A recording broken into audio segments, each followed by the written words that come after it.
Alô, saudações a todos, a você que está chegando na nossa palavra pastoral de hoje. Hoje é dia 26 de março, 7h30 da noite. Você que está chegando, você está me ouvindo? Hoje eu estou fazendo um teste com um microfone diferente aqui. Você me escuta, você que já chegou. Jéssica Enorque, Eric Rubial, vocês estão me ouvindo? Fala, Negrão, você está me ouvindo? Tá saindo som? Tá saindo beleza? Tícia, Lucas, fala Adriano, boa noite Eric, tá chegando aí, tá chegando o som? Ouvindo bem, excelente, muito bom, muito bom. Vamos dar só 2 minutinhos para o pessoal ir chegando e a gente tem a nossa palavrinha de hoje.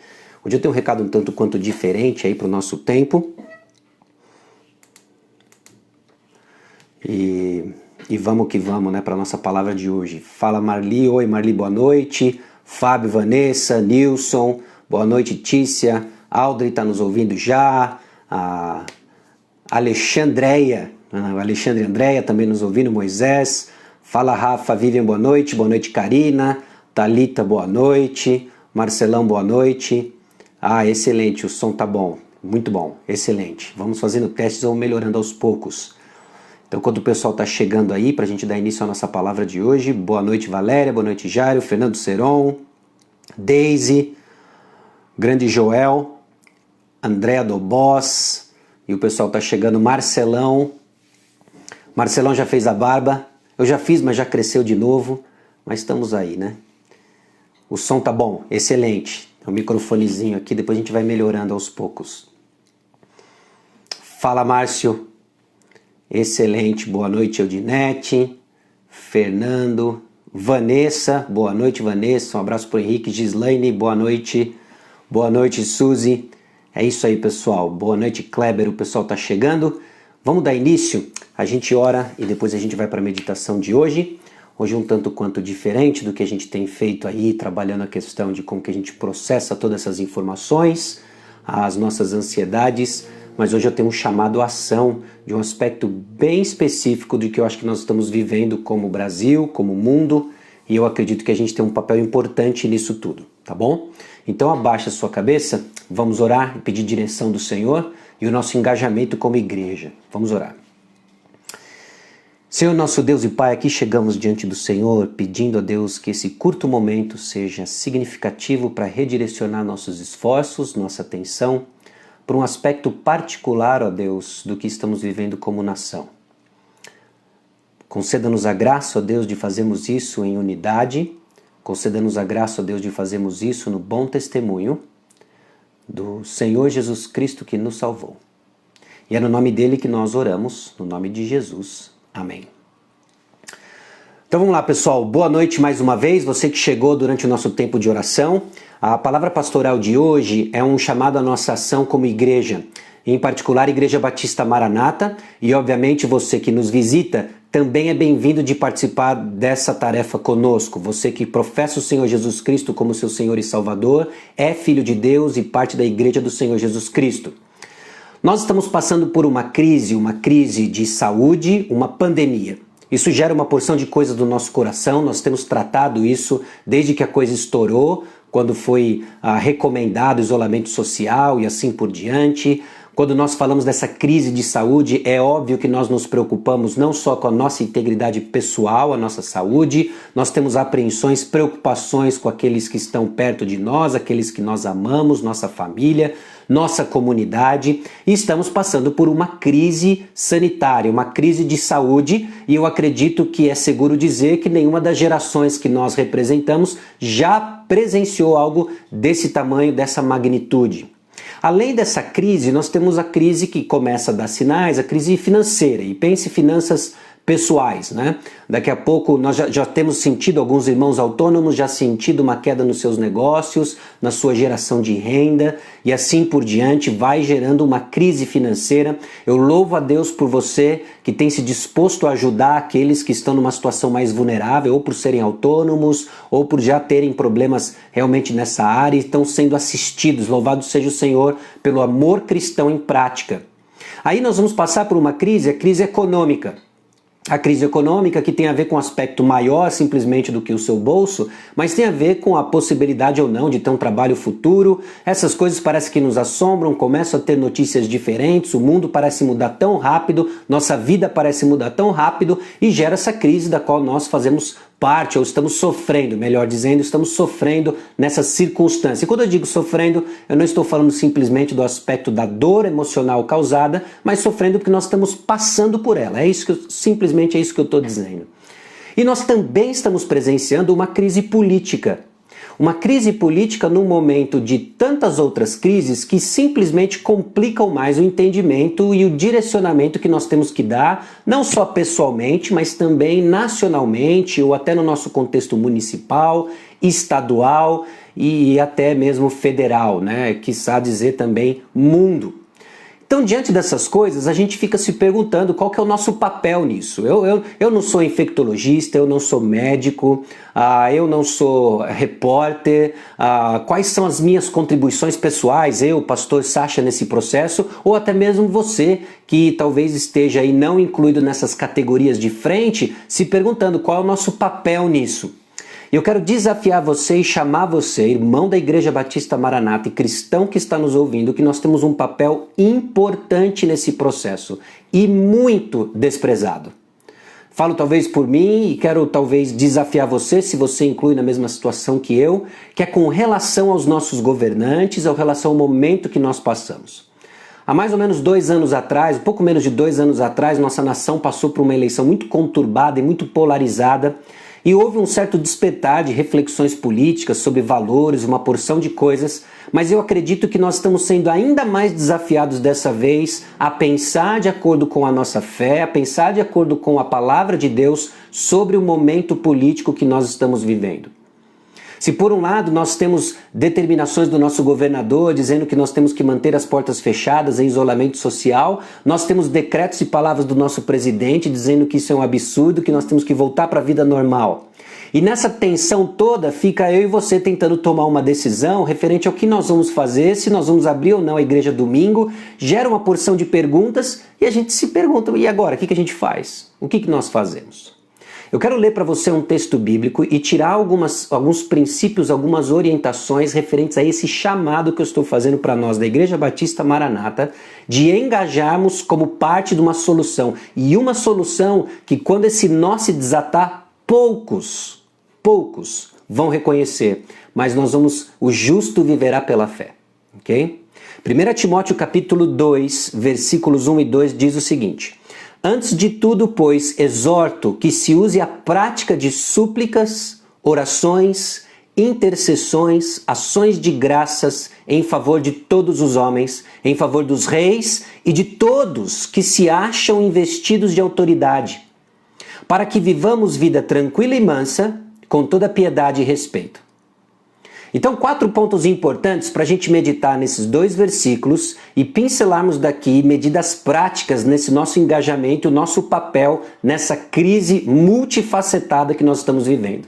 Seja ela da ordem de saúde, financeira, econômica e política. Qual o nosso papel nisso? Bom, o texto diz o seguinte: antes de tudo. É curioso que essa sentença, eu passei um tempinho rabiscando algumas coisas sobre ela, como ela é usada, né? A grande maioria dos seus usos tem a ver com sequência e ordem de eventos. Não necessariamente de importância, mas pode ser de importância. Eu acredito, inclusive, que Paulo está fazendo um contraste aqui, quando ele faz uma exortação no final do capítulo 1 para Timóteo, para combater o bom combate, e agora ele começa antes de tudo, em que ele coloca não só uma ordem uma ordem qualquer de coisas, mas eu acredito que ele está falando inclusive da importância, porque ela é antes de tudo.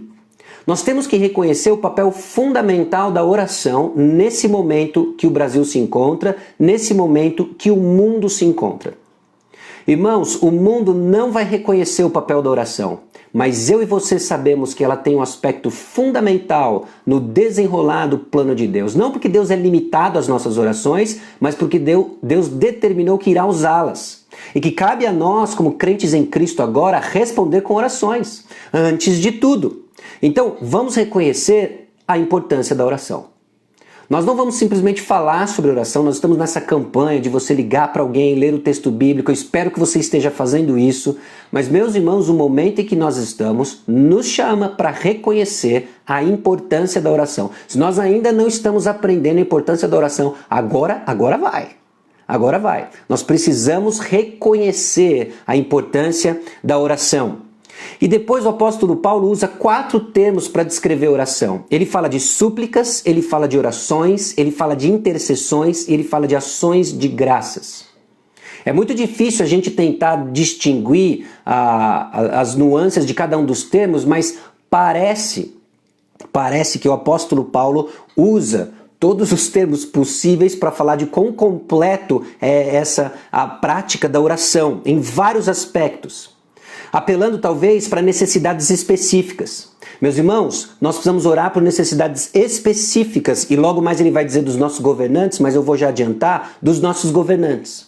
Nós precisamos orar para que haja um entendimento, uma coordenação entre governos estaduais e o presidente da República. Nós precisamos orar para que haja alívio das tensões que existem nos diversos ministérios, trabalhando para atenuar essa crise e os seus efeitos. Nós precisamos orar para que o nosso prefeito seja sábio e ele seja pronto em discernimento, pontual nas medidas que precisam ser tomadas. As nossas orações precisam ser específicas. Não, Senhor, cuida aí, amém, aleluia, mas ser específicos nas nossas orações. Também de levar essas pessoas diante do Senhor. Muitas delas, a grande maioria dos nossos governantes, não são homens que temem ao Senhor. Nós precisamos colocá-los diante do Senhor. Nós precisamos orar por eles.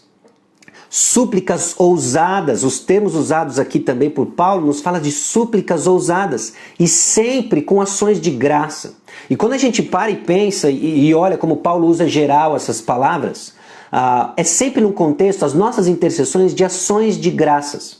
Os cristãos, nesse momento de crise, não devem ser marcados por murmurações, preocupações que tomam os nossos pensamentos, mas ações de graças. Esse é o contexto que nós vamos orar pelos nossos governantes.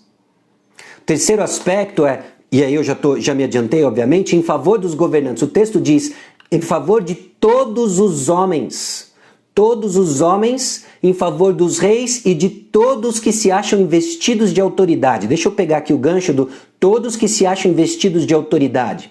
Quando nós paramos para pensar em prefeito, quando nós paramos para pensar em governador, quando nós passamos para pensar em presidente, todos os seus assessores, e diante dessa crise que ela é global, nós deveremos pensar nos líderes das nações. Então, necessidades específicas, que haja coordenação, compartilhar de informações que vão ajudar num problema que se tornou global. E aí, em quarto lugar, Paulo fala com um propósito bem claro dessas orações. E ele coloca vida tranquila. É óbvio que quando a gente lê vida tranquila, não sei com relação a você, mas é muito fácil a gente impor no texto o que eu e você entendemos por vida tranquila. Já sei, para que a gente não tenha preocupações financeiras, para que a gente tenha o que a gente quer na hora que a gente quer, mas não é isso que o apóstolo Paulo está nos chamando a orar. Né? Não é uma vida sem problemas, não é uma vida isolada das dificuldades. O próprio Senhor Jesus Cristo já nos disse o quê? No mundo tereis aflições. Então o que é isso daqui? Não é uma vida sem problemas, mas uma vida livre dos tumultos que ameaçam o propósito pelo qual a igreja existe na sua tarefa de proclamação do Evangelho. E eu acredito que isso deveria ter tido um efeito especial para os efésios que estão lendo essa carta, porque Paulo escreve isso daqui para Timóteo, Timóteo é esse pastor em Éfeso, e Paulo teve uma vida e inúmeras experiências com os efésios, inclusive a de Atos capítulo 19. Em que houve um grande tumulto em Éfeso e o povo todo gritando para a deusa Diana, e foi um tumulto, foi um auê. Naquele tumulto não tinha a possibilidade de Paulo desempenhar o seu ministério.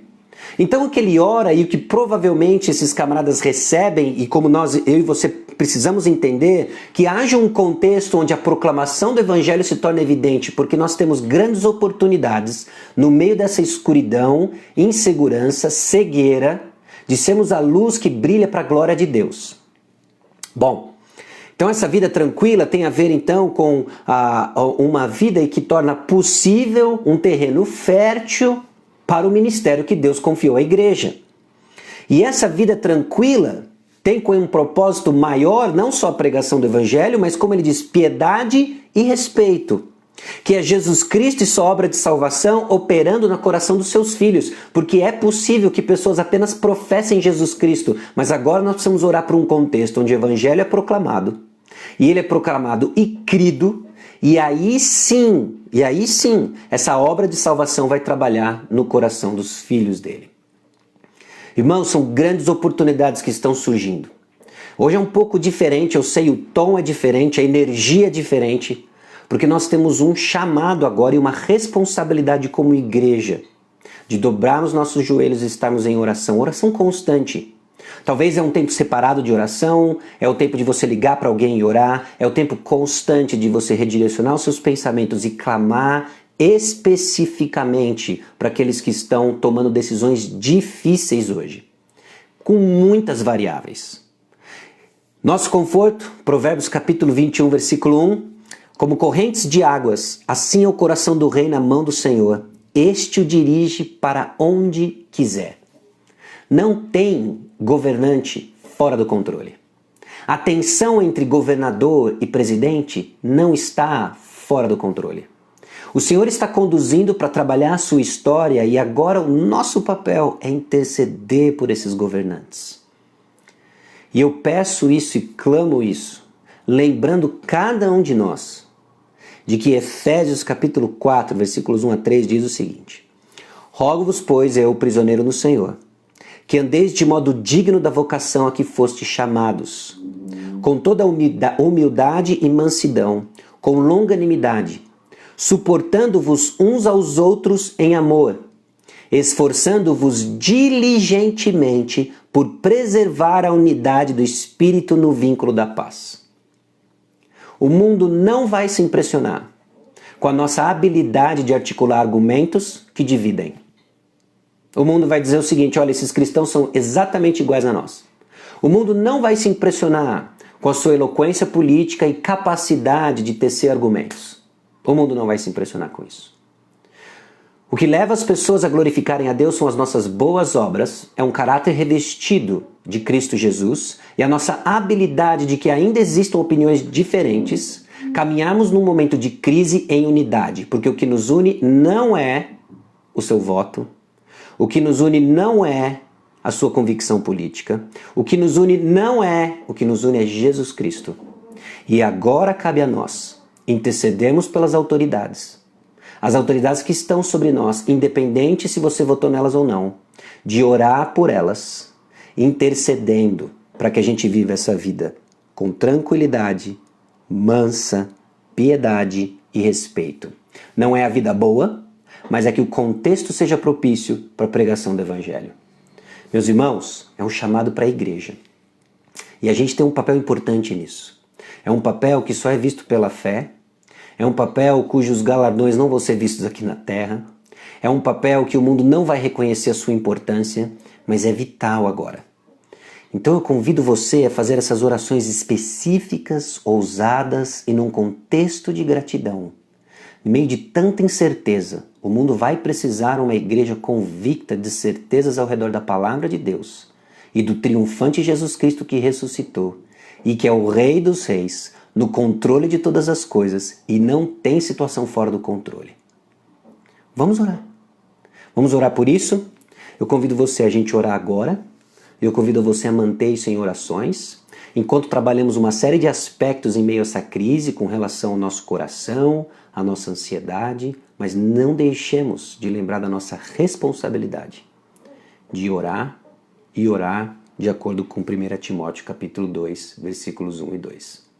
Se Deus quiser, nós ainda vamos encontrar esse texto num futuro próximo, na nossa próxima série de mensagens depois de Mateus. Mas até lá nós temos lições práticas e imediatas para aplicar, de orar pelos nossos governantes.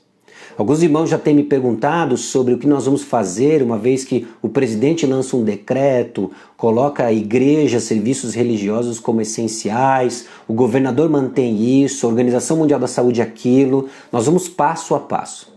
Nós vamos informar os irmãos Nós vamos te informar com antecedência o que nós vamos proceder e ore também pelas decisões que precisamos tomar nesse sentido. Sem ansiedade, sem preocupação, passo a passo, enquanto inúmeras informações novas se desdobram no nosso contexto. Amém? Vamos orar. Senhor, nosso Deus e Pai, nós chegamos diante do Senhor com uma necessidade específica e clamando, Deus, por essa instabilidade política que vivemos agora. De certo, Deus, os homens têm interesses comuns, pessoais, egoístas, isso não é novidade para nós. Mas reafirmamos, ó Deus, de que nenhum desses interesses foge do controle soberano, sábio e amoroso do Senhor. Que tem as nações na palma das suas mãos, que tem o coronavírus na palma das suas mãos, que já decretou, já escreveu a nossa história e nós nos regozijamos com isso. É a segurança de que nossa história está no controle de um Deus soberano, sábio e amoroso. Então nós clamamos pelas nossas autoridades que estão pressionadas, inseguras, reagindo mal em muitos, talvez, pronunciamentos, que o Senhor seque esses homens com palavras de sabedoria, que o Senhor seque esses homens com discernimento, que eles venham, ó Deus, a entrar num espírito de harmonia e cooperação, a fim, ó Deus, de que tenhamos uma vida mansa e tranquila, num cenário, ó Deus, onde o Evangelho é possível de ser proclamado, e assim vivemos uma vida de temor, de piedade, porque é a obra da salvação trabalhando no coração dos seus filhos. Conceda-nos a graça de sermos uma igreja que não vai se esquecer disso, que vai orar e cumprir o seu papel, ó Deus, em resposta ao que Cristo Jesus já fez por nós. Tem misericórdia, ó Deus, da nossa cidade, do nosso estado, do nosso país, da humanidade. Nós pedimos, ó Pai, que o Senhor dê sabedoria a todos aqueles que estão investidos de autoridade, estão tomando decisões que vão ter implicações na vida de pessoas. É no nome precioso de Jesus que nós oramos suplicando a Deus um espírito de harmonia e unidade. No nome de Jesus que nós oramos. Amém. Deus abençoe você. Não se esqueça da nossa tarefa de oração. Se você ainda não ligou para alguém, ainda dá tempo. O texto de hoje é Salmo 57, versículo 1. Faça isso e nós nos vemos nesse contexto amanhã. Amanhã nós seguimos com devocionais por um dos pastores, também a nossa live pastoral, palavra de encerramento do dia. E vamos orando, meus irmãos, vamos orando para a honra e glória do nome de Deus. Deus abençoe, bom descanso, até!